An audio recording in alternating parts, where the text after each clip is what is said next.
ఏవండోయ్, ఇది పచ్చి పసుపు కొమ్ముల కూర అండి. మా ఇంట్లో నేను పండించిన పచ్చి పసుపు కొమ్ములతోటి నేను కూర తయారు చేశాను. ఈ కూర సంవత్సరంలో ఒక్కసారైనా తినాలంటండి. ఎందుకంటే ఈ పసుపు కొమ్ముల్లో ఉండే ఈ పసుపు రంగు రసాయనాన్నే కర్కుమిన్ అని పిలుస్తారండి. ఇది చాలా పవర్ఫుల్ మెడిసిన్. ముఖ్యంగా మొబైల్ ఫోన్స్ వల్ల, టీవీల వల్ల, కంప్యూటర్ల వల్ల, సెల్ టవర్స్ వల్ల వచ్చే రేడియేషన్ బారిన మన శరీరం పడకుండా, క్యాన్సర్ల బారిన పడకుండా, క్యాన్సర్ కణుతులు పెరగకుండా, ఒకవేళ ఉన్నా కానీ వాటిని తగ్గించే ఒక మంచి మెడిసిన్ అండి ఇది.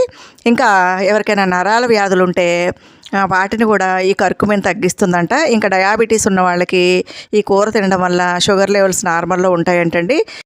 ఇంకా ఎవరికైనా ఆస్టియో ఆర్థరైటిస్ వంటి కీళ్ల వ్యాధులున్న ఈ కూర తినడం వల్ల అవి తగ్గిపోతాయంట. ఎవరికైనా డిప్రెషన్ ఉంటే అది కూడా తగ్గుతుందంటండి. ఈ కూర ఎలా తయారు చేయాలి, కావలసిన పదార్థాలు ఏంటో చూసేయండి మరి.